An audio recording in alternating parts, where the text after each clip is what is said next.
Alright, here's the next video in my miscellaneous VHS series.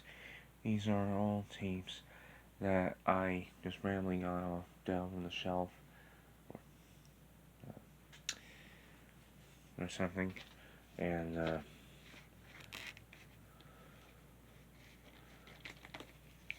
these are collections for which I have too few tapes to do a full video on, or for which I only have one tape from a particular company.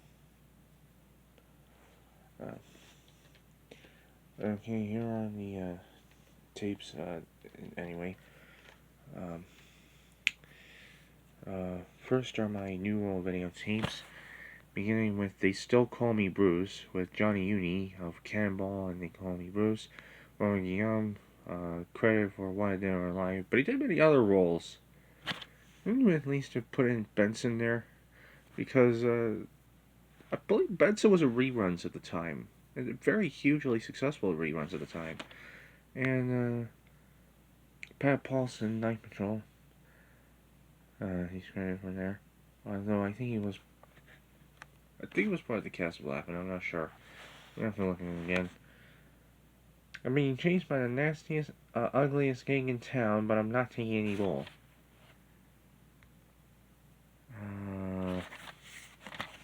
Alright. And it's upstairs, this New World video percent They Can Still Call Me Bruce. I think this is the oldest New World of the 3 New World videotapes I have. They're not very easy to find, probably because New World Video, at least, was not around for very long. I think it lived only from well, the CLG wiki data says it lasted until January 1990.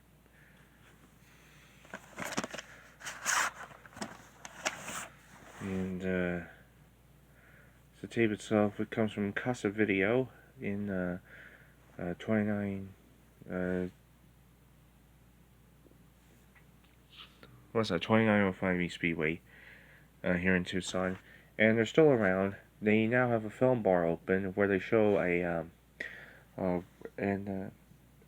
every month or a week or so, they would show a random film on the screen at the Casa Video bar, where you can see some new releases that have made it to either a streaming service or physical media, hopefully, or otherwise very popular.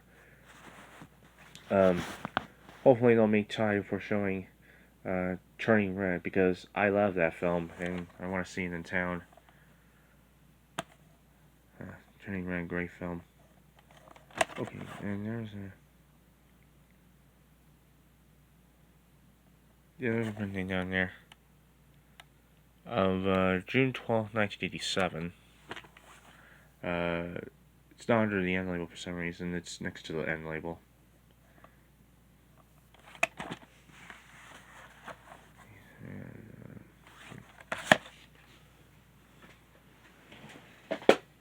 The other New World tape I have in the case is 18 again, which is a life for all ages according to Judas Christ.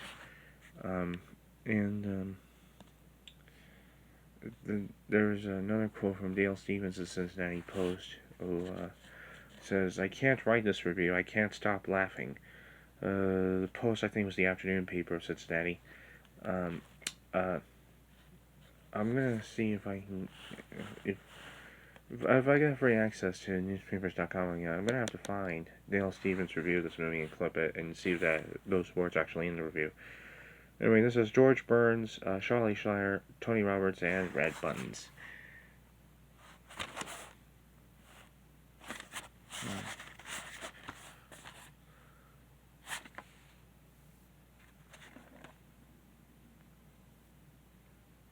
And I think this has there's no previews at the beginning of this one, I don't think, but this one has an ad for movie merchandise at the end. A pretty dopey one, actually. I saw it. May have been new rip on that one. the closing of this tape. The part after the end credits where they just show the merchandise off. It says, please rewind. Please rewind. Video Max, 8790 East Broadway. And that's the old area code for Tucson, 602. We didn't get 520 until 1995. And the print date is August 13th, 1988. Yeah, August 13th, 1988.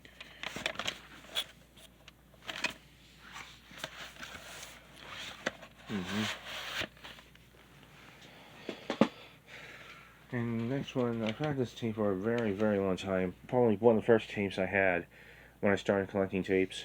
And was and kept them around the house. The song comes to Frogtown. I remember the opening to this one quite vividly. This has the an ad for a Return of the Killer Tomatoes on it at the beginning. I actually uploaded the opening to the tape. I uploaded the opening to all 3 of my New World tapes, actually. So go check them out if you haven't already.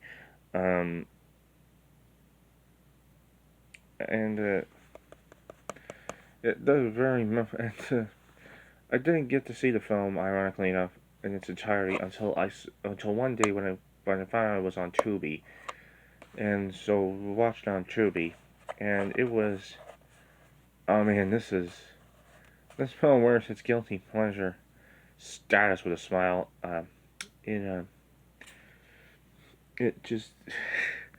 You really have to see this one to believe it.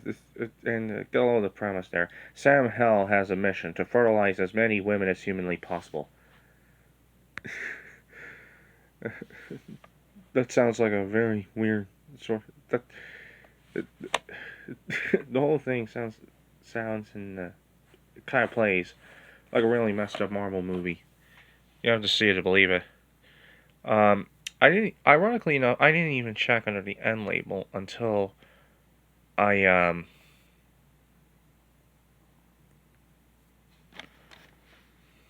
didn't even check under the end label until I saw the print date. No, until I did the opening to this one. And the print date on the tape is June 1st, 1988.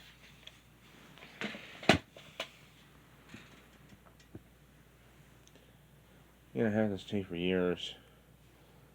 And next are my Anthony Ranker tapes. They're best known for their practice products, but they also issued some VHS tapes. Both of the ones I have are of D. Martin Celebrity Roasts.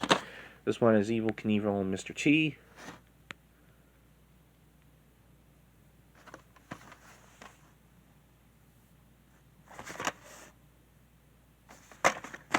Which is 99 cents, cost 99 cents somewhere.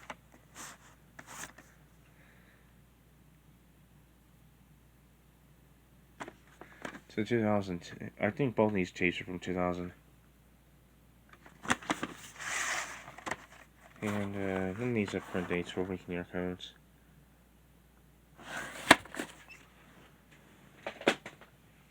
And there's another one. The front cover is pretty much interchangeable between the 2 volumes, except for the stars' names on there. I don't know why they're interchangeable.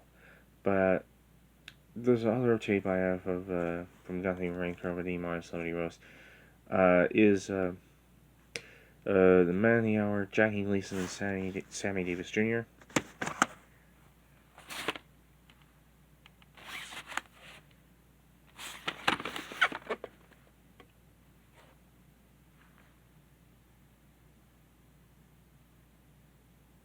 This one's from 2001, actually.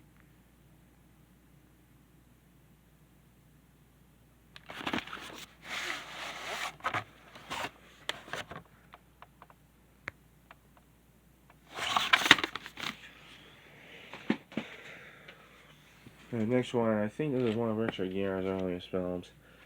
I believe this is a TV movie. I forget what the original title, I think it was Crackdown or something. I'm gonna have to look at it again on IMDb, but So anyway, this is my only MN Text Entertainment tape. Crackdown, Hard Cop on a Big Bus with Richard Gere, Ed Grover, and Don Blakey.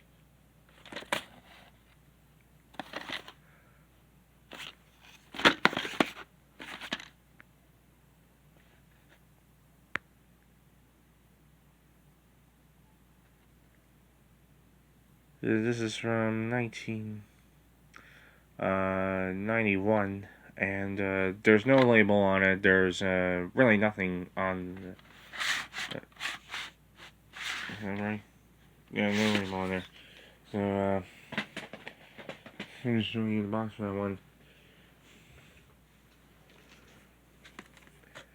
Next tape is The Legends of Comedy. Reed Digest presents The Legends of Comedy. The Great Stars of Film and Radio, The Fabulous 40s, Collector's Edition, apparently.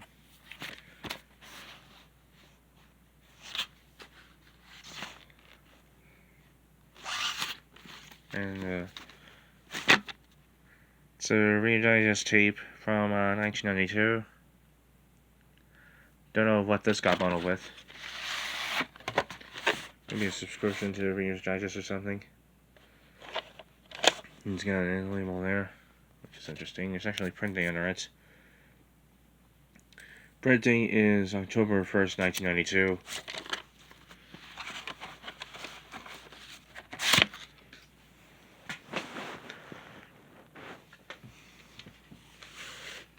Next one is I have a couple of tapes. I think on Congress Video Group. We were a public domain company, I think. One of them is Terror by Night with Basil Rathbone, and Nigel Bruce, and Alan Mowbray.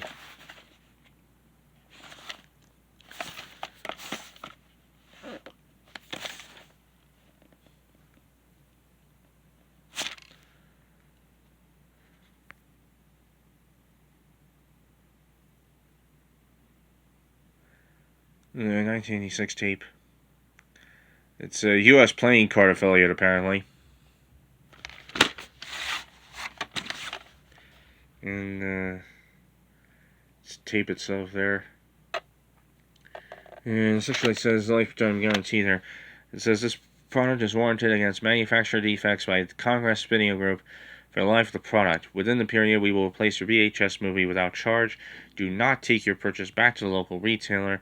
Simply mail your sales slip as proof of purchase date and damaged VHS movie to Congress Video Group, 4520 Beach Street, Cincinnati, Ohio, 45212. Warranty does not cover postage and handling costs, nor does it cover a product subject to misuse or accidental damage. 4 weeks for replacement. And it still has the recording tab there. And it's a high quality video cassette, apparently.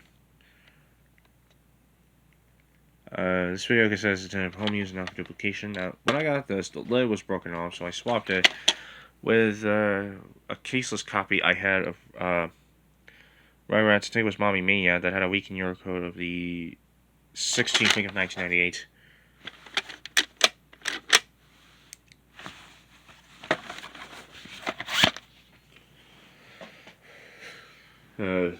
I got rid of my caseless Paramount tapes and other caseless things when I moved to my new place. So I'm gonna have to try to rebuild. I got rid of most of my caseless tapes, the ones that were in the box, when I was in a donation box. When I moved to before I moved to my new place. The next tape is Starsborne with Farmer's March and Janet Gaynor. This is the original 1937 version, I think.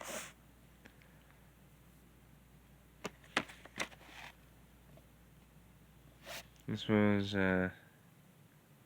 that's what the copyright stand for the Congress Video Group sticker that was up there. Was down there. And they covered up the copyright stand for, some company called Memory Lane Video. I don't know who they were.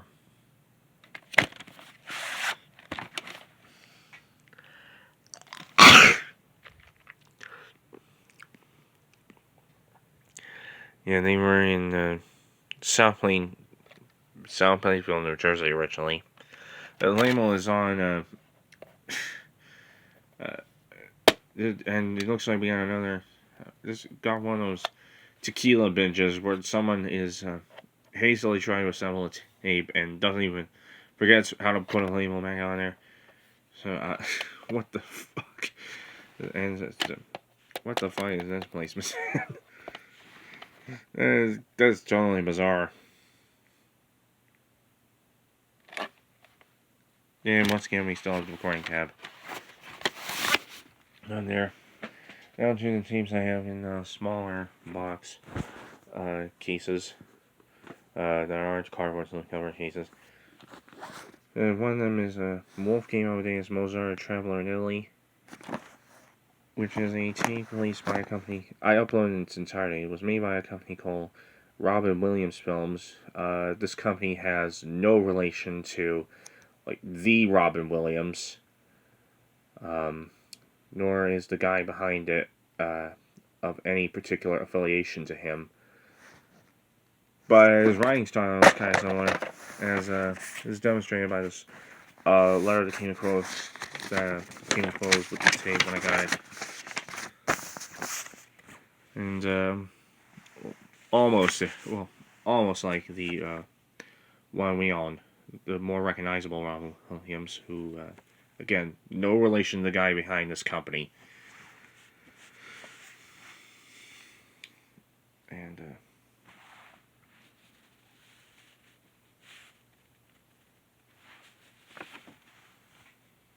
the letter for Errol Christmas Jr. I'm going to have to block that out in case he still lives in Reading, Pennsylvania, but he might not anymore. But let's see. Dear Earl and Nancy, you said to drop you line regarding how we in the motorhome are doing. We left your house and drove to Harrisburg and found Keystone Port Truck. Gave them instructions to fix the problem and change the oil and filters. We rented a minivan and drove to Lynchburg, Virginia, Falls Church, Virginia, and Greenville, North Carolina, and then returned 1 week later to Harrisburg. They had done nothing.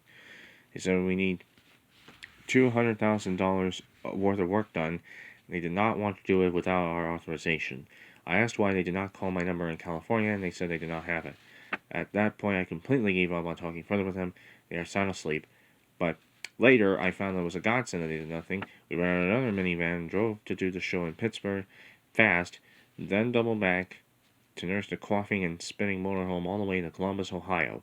The plan was to make it all the way back to California and confront the jerks that sold us the lemon.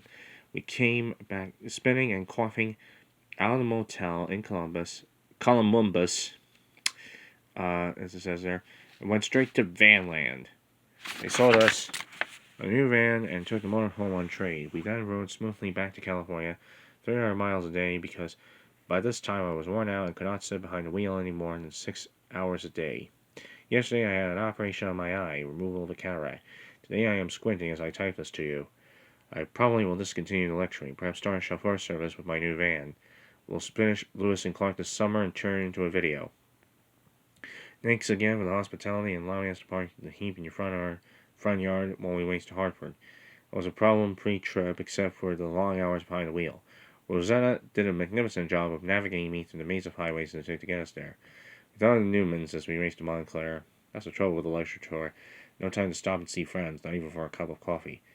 Hope you have a great Christmas. All have a great Christmas together. What a ball to see Newmans and to meet you, the parents of David's beautiful wife.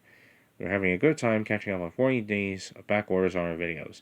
We're going to have a computer lesson so we can learn the rest of the programs that are in our computer. Wish David could be our teacher. Best of everything to all of you, Robin and Rosetta. Seem like pretty nice people.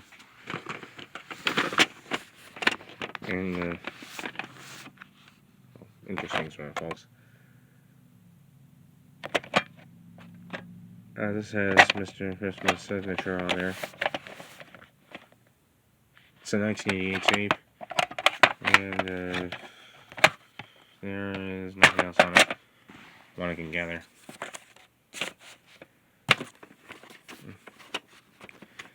Maybe a bit too late to cover his address. But we tried. At least I tried. Next I have Rockabilly Slap Bass taught by Lee Rocker, with special guest appearance by Big Blue. This is the only tape I have that is on Homespun Video.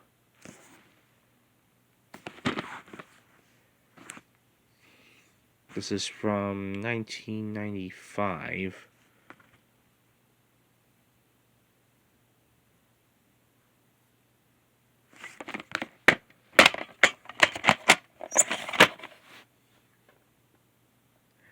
And their address was Box 340 in Woodstock, New York. And this has some printings down there.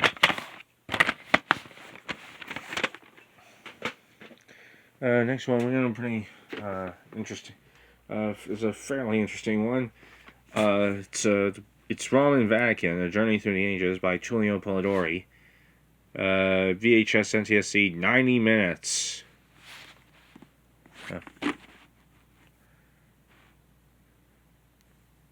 This is released by some company called TPE. I have no idea who they are. They're Editorial de Tullio Polidori, are based out of Rome. And this is a 1993 tape. This one is very weirdly assembled. I'm going to show it here.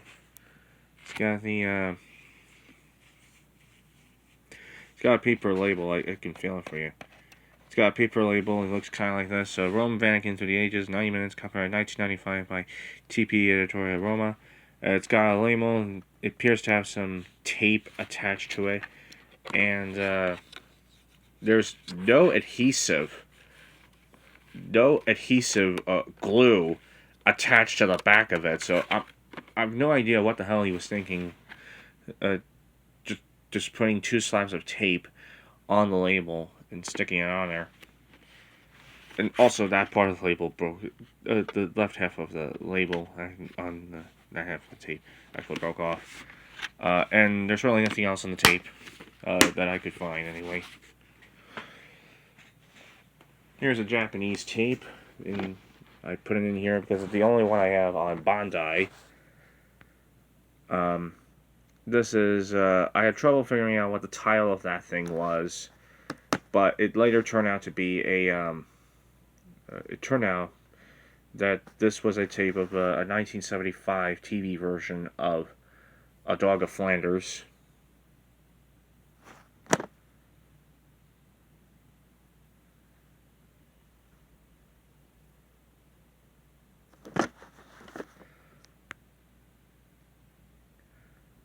This was purchased on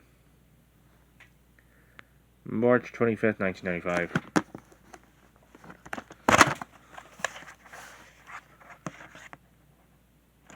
And there, definitely got a hologram on the label. I'm going to show it to you.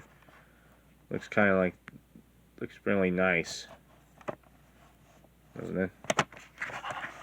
And there's the end label. This comes from Sun Home Video.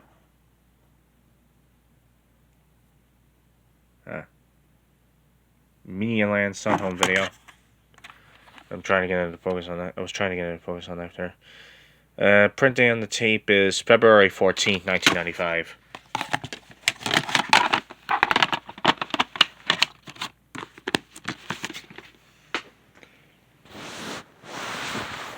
I think one of only 2 Japanese tapes I have that have print dates, the other one being Tarzan. And now on for the last few tapes in the video are Columbia House Collector's Edition tapes of TV shows. One of them is The Untouchables. I actually uploaded the opening of this, but it got blocked after a few weeks or days, whatever. The episodes on the tape are Tri-State Gang and the Dutch Schultz story. These were licensed from Paramount. Yeah, 1992 tape.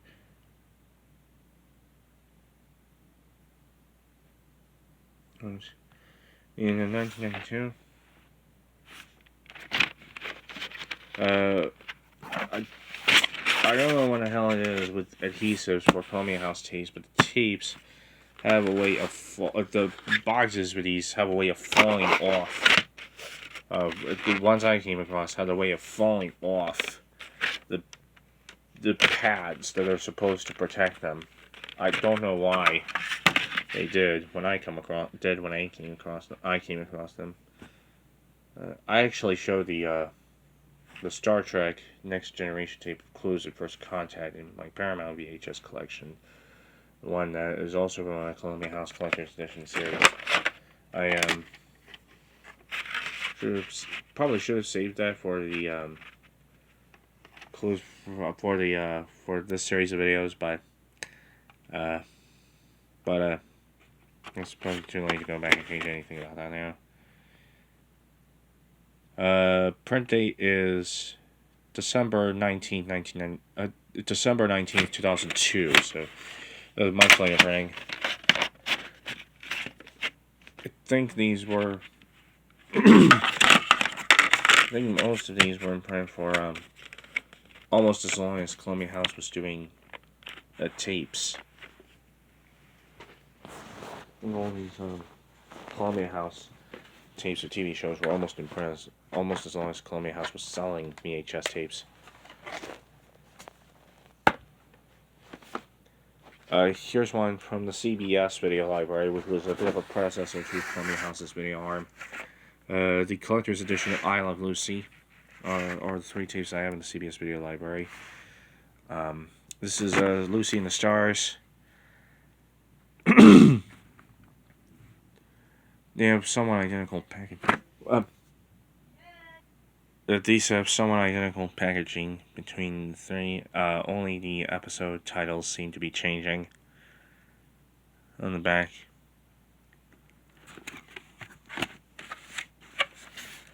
And they actually taped the label back on it, but I don't peel off. There is a sticker up there, but there's no weaken your code on it. Not from what I can see, anyway.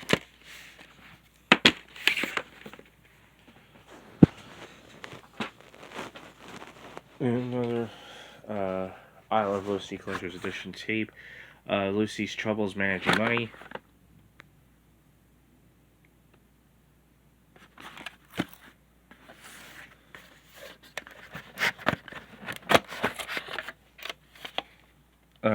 This one was printed on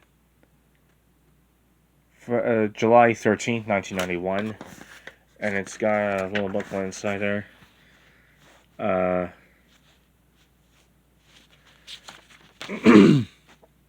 Which describes all the episodes for you.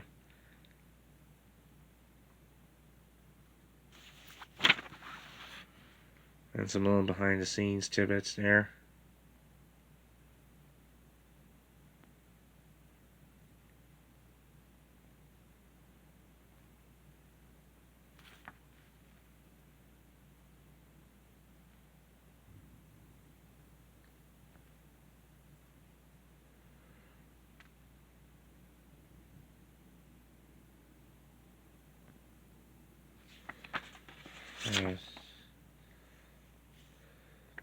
Yeah, the packaging's from 1991. These tapes were all released in 1985. Originally, but the booklet is dated 1991. I think these tape printings may be from 91. All I know. In the last of the I Love Lucy Collector's Editions tapes there, Europe Here We Come.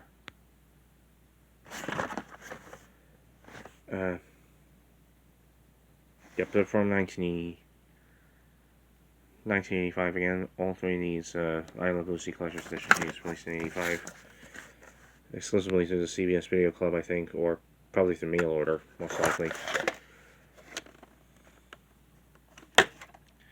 And nothing on them from what I can see. And this one also has a booklet in there.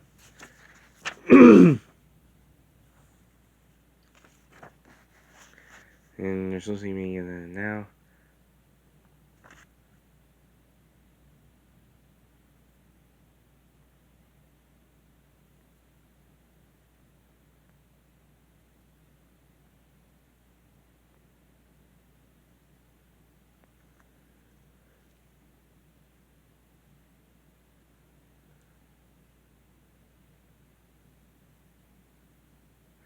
I actually have an off-air recording of I Love Lucy from, what by that point was WNYW, Fox 5 in New York.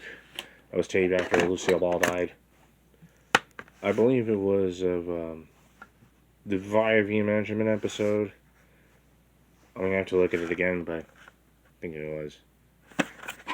Anyway, that's it for the second episode by Random Tapes, Random VHS tape series. I'll see you in the next video.